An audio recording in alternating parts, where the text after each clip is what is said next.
Reto misy zavatra 5 tokony evitenao raha ohatra ka hoe te hahay teny anglisy ianao ary tsy mandandany vola ary koa raha ohatra ka hoe ny tanjonao am'le fahaizana teny anglisy de ny andeha hianatra aty États-Unis na hoe te hanana fahafahana mba hiasa amin'ny kompania aty États-Unis na remote na mifindra monina aty États-Unis. Dahoary.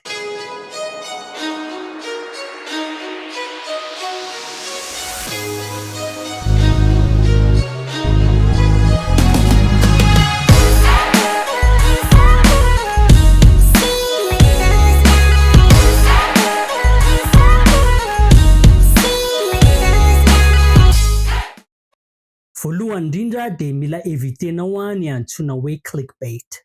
Clickbait zany de reny olona mampiasa ny fahaizany marketing ireny mba manjono anao fotsiny zany izy hiditra ao amin'ny fampianaran'zareo sy ny sisa sy ny sisa.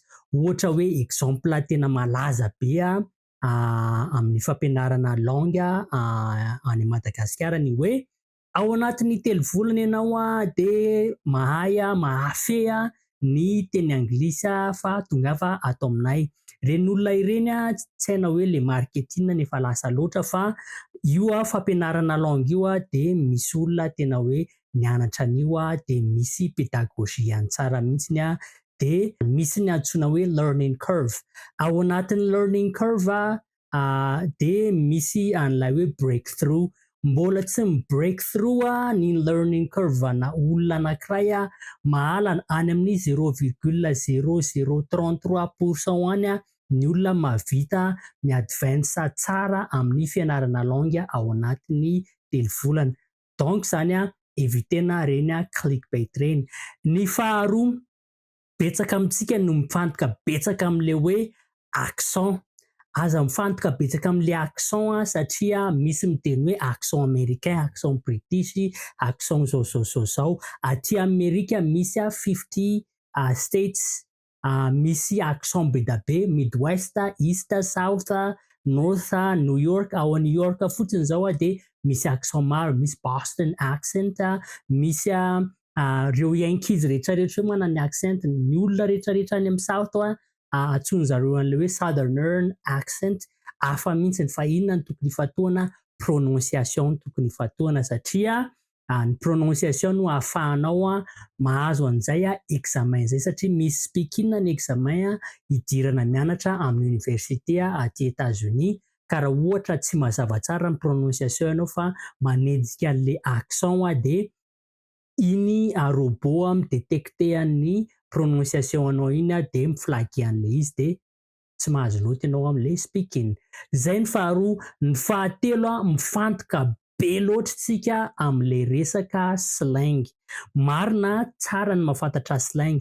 Be da be ny olona fantatra, be da be ny olona mahay teny anglisy ary de tena mahay tsara an'ireny slang reny fa rehefa tonga ao amin'ny fanaovana examen ao, tonga ao amin'ny fotoana anaovana entretien d'embauche amina orinasa aty États-Unis de very satria any am'le slang no tena hay betsaka kokoa fa tsy manana an'ilay bagage professionnel, tsy manana an'ilay bagage akademika andresen-dahatra ny mpampianatra hoe mahay manoratra, mahay miteny professionnel sy mahay miteny formel tsara.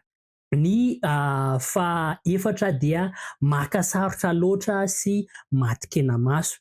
Raha matadidy tsara tsika vao nandeha iny ny shanina mahay tsara tsika ny zavatra notenenin'ny dax.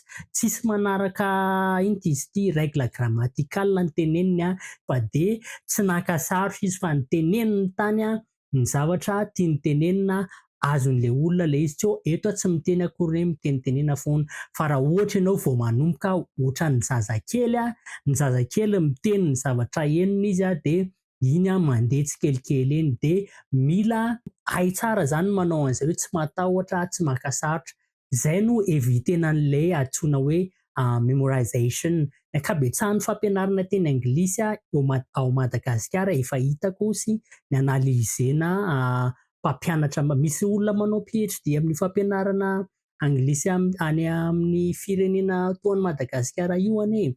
Fa ny ankabetsahan'ireny fampianarana teny anglisy ireny dia manao an'ilay antsoina hoe memorization, zany hoe atsofoka ao an-dohan'zareo ao fotsiny ilay vocabulaire be dia be dia mémoriser, tsy any ilay izy fa misy mahasamihafa ny memorization sy ny repetition. Ohatra, raha misy olona mianatra tômôbila mba ahafahany mahay mamily fiara tsara dia mila mipratika an'ilay izy zany izy. Zany hoe ny bain de langue mila manao an'izay antsoina hoe immersion zay ny olona anankiray raha tia hahay an'ilay langue ianarany. Dia amin'ny farany anisany mila evitena dia ilay concept an'ilay hoe izay betsaka mpanao no tena mahomby. Be dia be ny olona mianatra teny anglisy ohatrany hoe za anisan'izany nianatra teny anglisy tamin'ny filma, nianatra teny anglisy tamin'ny hira, nianatra teny anglisy tamin'ny zavatra rehetra rehetra. Tsy voatery hoe izay be mpanao dia hety aminao avokoa. Mianara zavatra tianao, mianara raha ohatra hoe tsy tianao akory ilay teny anglisy dia aza ianarana. Fa raha ohatra hoe ho ankatỳ États-Unis moa ny tanjona hianatra ny sisa sy ny sisa dia tsy maintsy mianatra an'ilay teny anglisy ianao. Ireo ny zavatra anankidimy mila evitena raha ohatra ka hoe te hianatra an'io teny anglisy ianao ka raha ny tanjona hiaka aty Amerika na indrindra hoe hianatra amina université aty na ho admis amina université aty. Izay ary ny androany fa amin'ny manarakintsika hiresaka ny zavatra tokony atao mety hoe zavatra anankidimy tokony atao raha aty hahay an'ilay teny anglisy resahantsika matetika eto amin'ny Facebook eto. Izay ary fa dia amin'ny manaraka indray. Maso to!